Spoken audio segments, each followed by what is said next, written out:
سر یہ خان صاحب کے اوپر پرچہ ہو گیا, رات کو بڑا شور بھی مچا, ریومرز شروع ہو گئی کہ گرفتاری ہونے والی ہے, پورا مجمع ایک نکال دیا خان صاحب نے, خود وہ کہیں نظر نہیں آئے. حکومت فیصلہ کیوں نہیں کر سکی؟ آیا گرفتار کرنا تھا, نہیں کرنا تھا, کرنا کیا تھا؟ دیکھیں یہ جو صورتحال ہے یہ بڑی قابل افسوس ہے, جیسے آپ نے اپنے انٹرو میں بیان کیا, اور دکھ کی بات یہ ہے کہ خان صاحب فارمر پرائم منسٹر ہیں, لیجسلیٹر ہیں, اور قانون کی دھجیاں اڑانا جو ہے وہ سمجھتے ہیں کہ یہ بہادری کا کام ہے, اور کہا یہ جا رہا ہے کہ وہ پاپولر ہیں. دیکھیں پاپولیرٹی کا مطلب یہ نہیں ہوتا کرن کہ آپ قانون کو ہاتھ لے لیں گے یا آپ قانون, اور پاپولیرٹی کا ٹیسٹ تو ابھی الیکشنز میں ہونا ہے نا, جو جنرل الیکشنز ہوں گے. آپ کو یاد ہوگا کہ 1974 میں یونائٹڈ اسٹیٹس آف امریکہ کے پریزیڈنٹ نکسن جو 37th پریزیڈنٹ تھے, اور وہ بہت اپنی جو پاپولیرٹی کی ہائٹ پہ تھے, مثلاً ویتنام کی جنگ ختم کی, چائنا سے تعلقات بہتر کیے, سوویت یونین سے ڈیٹانٹ کیا, چاند پہ بندہ بھیجا اینڈ سب کچھ. لیکن ایک بات آئی تو جو ہاؤس کی جو تھی نا ان کی جوڈیشل کمیٹی, اس نے کہا کہ امپیچمنٹ کے لیے 3 آرٹیکل, ایک obstruction of justice, number 2 miss use of authority, اور تیسرا کنٹیمپٹ آف کانگریس. قیوم صاحب اگر پاپولیرٹی میٹر نہیں کرتی سر, تو پھر کل بغاوت کا, کل یہ مقدمہ ہو گیا دہشت گردی کا, معاف کیجیے گا, اور اس کے بعد گرفتار پھر کیوں نہیں کیا گیا اگر پاپولیرٹی میٹر نہیں کرتی سر؟ دیکھیں ہر چیز کو کرنے کا ایک طریقہ ہے نا, پاکستان کے حالات مختلف ہیں. تو کیا آپ لوگ چیک کر رہے تھے کہ عوامی ری ایکشن کیا آئے گا؟ نو ناٹ ایٹ آل. آپ یہ دیکھیں کہ کورٹس جو ہیں وہ آگے آ رہی ہیں. ہم نے کہا تھا کہ سو موٹو ہونا چاہیے اس کے اوپر, but I can assure you کہ یہ جو فارن فنڈنگ کے اندر وائلیشنز ہوئی ہیں, اور یہ جو کچھ ابھی انہوں نے ایک مجسٹریٹ خاتون کو بل للکارا ہے, یہ کتنے بہادر ہیں کہ آپ دیکھیں جب یہ نواز شریف صاحب کا ٹائم تھا تو آپ نے چارجز ان کے اوپر لگائے, آپ نے کہا FIA میں جائیں وہ ادھر گئے, آپ نے کہا JIT میں جائیں ادھر گئے, کہیں بیٹی بھی آئے گی وہ بھی ہے, بیٹا آئے گا اس کو بھی, انڈیویجول انٹرویو کیا, 100 سے زیادہ پیشکیاں بھی کی. کبھی کسی نے اوپر اٹھا کے یہ نہیں کہا کہ نہیں ہم اس کی بات نہیں کرتے.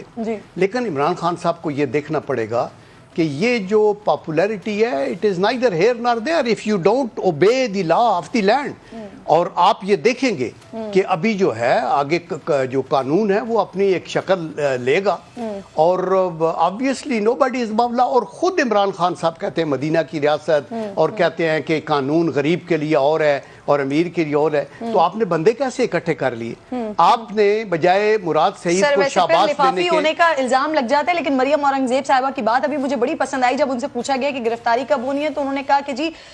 ہم, یہ قانون کا کام ہے, یہ قانون نے بتانا ہے کہ گرفتاری کب, کیسے اور کہاں ہونی ہے. میں نہیں بتا سکتی کہ کل گرفتاری ہو رہی ہے یا پرسوں گرفتاری ہو رہی ہے, جو پچھلی حکومتوں میں ہوتا رہا ہے. Athar Kazmi, thank you so much for joining us. Athar Khan Sahab 26 سال ان کی سیاست کو ہو گئے, منجھے ہوئے سیاست دان ہیں, اب ہم کہہ سکتے ہیں زبردست سیاست کر رہے ہیں وہ. یہ اتنا مشکل ان کے لیے ایک ٹائم چل رہا ہے, کیا وجہ ہے ان کے کہ اتنے مشکل مراحل میں انہوں نے اپنے لیے ایک اور مشکل کھڑی کر لی؟ خاتون جج کے خلاف انہوں نے جس طرح سے بات کی اس پر باقاعدہ ہائی کورٹ نے لارجر بینچ بنا دیا ہے.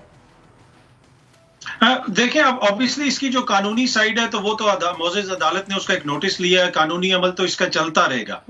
لیکن میں ذاتی طور پہ یہ سمجھتا ہوں کہ ایک جج کو یہ کہنا کہ آپ کی عدالت کے اندر ایک وہ شخص پیش ہوا جس نے کہا کہ مجھ پہ مبینہ طور پہ پولیس نے تشدد کیا, اور آج اسلام آباد کی جو معزز ہائی کورٹ ہے اس نے حکومت کو حکم دیا ہے کہ آپ ہائی کورٹ کے ایک ریٹائرڈ جج سے یہ تحقیقات کروائیں کہ اس شخص کے اوپر تشدد ہوا یا نہیں ہوا. obviously کوئی سیریس ایویڈنس دیکھا ہوگا معزز عدالت نے, تو اسی لیے انہوں نے یہ فیصلہ دیا. لیکن ان جج صاحبہ نے فوراً اسی پولیس کے حوالے کرنے کا حکم دیا جس نے پہلے تشدد کیا, اور جو اس وقت اس مبینہ ملزم کی جو حالت تھی وہ بھی ہمارے سامنے ہے. تو میرے خیال میں اگر ان کو یہ کہنا کہ آپ کے خلاف ہم قانونی کارروائی کریں گے, مجھے نہیں اس میں کوئی دھمکی لگتی, اس لیے کہ رانا ثناء اللہ صاحب تو کہتے تھے ہم عدالتوں کا گھیراؤ کریں گے, ججوں کا گھیراؤ کریں گے, اس طرح کی تو کوئی دھمکی نہیں ہے. دوسرا, اس کے اوپر اگر دہشت گردی کا مقدمہ کرن کیا گیا ہے اور غلط کوئی ایسی بات ہے. دوسرا, اسلام آباد پولیس نے بھی آج ایک صحافی کو گرفتار کر لیا کیونکہ اس نے اسلام آباد پولیس کے اوپر کوئی الزام لگایا تھا. 14 اگست کو ہماری فوج کے اوپر محسن داوڑ نے کیا الزام لگایا, یہ چند دن پہلے, کہ یہ نہتے شہریوں کو مارتے ہیں. یہ فائرنگ کرتے ہیں، ان کے خلاف کوئی قانونی کارروائی نہیں ہوتی، یہ کھل کے انہوں نے الزام لگایا، کیا ان کے اوپر کوئی کارروائی ہوئی؟ تو مسئلہ یہ ہے کہ اس وقت جو ہم دیکھ رہے ہیں اگر کوئی دہشت گردی ہو رہی ہے تو وہ ریاستی دہشت گردی ہو رہی ہے جس کا شکار ہماری جمہوریت ہے۔ سر یہی سوال میں آپ کی طرف لے کر آتی ہوں، یہ خان صاحب تو 2014 میں بھی اس طرح کے بیانات دے چکے ہیں نا، اس وقت آپ لوگوں نے کوئی کارروائی نہیں کی سر، پی ٹی وی پر جو ہوا سر کنٹینر سے تڑیاں لگاتے تھے خان صاحب کھڑے ہو کر، اگر آپ لوگ اس وقت کارروائی کرتے تو شاید آج یہ نوبت نہیں آتی، کیا اس وقت کوئی روکتا تھا جو آج نہیں روک رہا ہے؟ دیکھیں آپ نے 2014 سے لے کے ابھی تک کی عمران خان صاحب کا جو کنڈکٹ ہے وہ دیکھ لیا ہے۔ آنیسٹلی میں یہ سمجھتا ہوں کہ کوئی بھی ذی ہوش انسان ان کے اس کنڈکٹ کا دفاع نہیں کر سکتا۔ آج یہ میرے بھائی کہہ رہے ہیں نا گھٹن ہے، یہ وہ کوئی گھٹن نہیں ہے، آپ کو پوری آزادی، گالیاں دے رہے ہیں ہر کسی کو کہہ رہے ہیں، آپ عدالتوں کے اوپر بھی اپنے کمنٹس دے رہے ہیں، آپ نے ایک بالکل لا آف دی جنگل شروع کیا ہوا ہے، یہ لا آف دی لینڈ کی نہیں، آپ سمجھتے ہیں کہ میں ہی جو کچھ کہوں وہ حرف آخر ہے، اور میں ہی اگر جیتوں تو وہ ٹھیک جیت ہے اور میں اگر ہاروں تو وہ ہار نہیں ہے، تو یہ ایٹیچیوڈ تو کسی لحاظ سے بھی آگے لے کے جانے والا نہیں ہے۔ تو میں بالکل آپ سے ایگری کرتا ہوں کہ 2014 میں بھی وہ لوگ جو سارے دیکھ رہے تھے، عدالتیں بھی دیکھ رہی تھی اور سب کچھ ان کی آنکھوں کے سامنے، اس وقت تو عمران خان صاحب کچھ اور کہتے تھے نا، یہ کہتے تھے ہاتھ لگاتے تھے کندھوں پہ، وہ ہو جائے گا، ہم آنے والے ہیں، آپ کو پتہ ہے کہ چائنیز پریزیڈنٹ کا جی تو امپائر کی انگلی کا ذکر کرتے تھے، تو یہ بڑی بدنصیبی ہے۔ آئی ٹیل یو کہ اللہ تعالیٰ نے عمران خان کو ایک اچھا موقع دیا تھا، خدا کی قسم میں یہ کہتا ہوں، اور اس کو کے اوپر کیپٹلائز کریں ایک سیولائزڈ انسان کی طرح۔ آپ دوسروں کو جانور سمجھیں،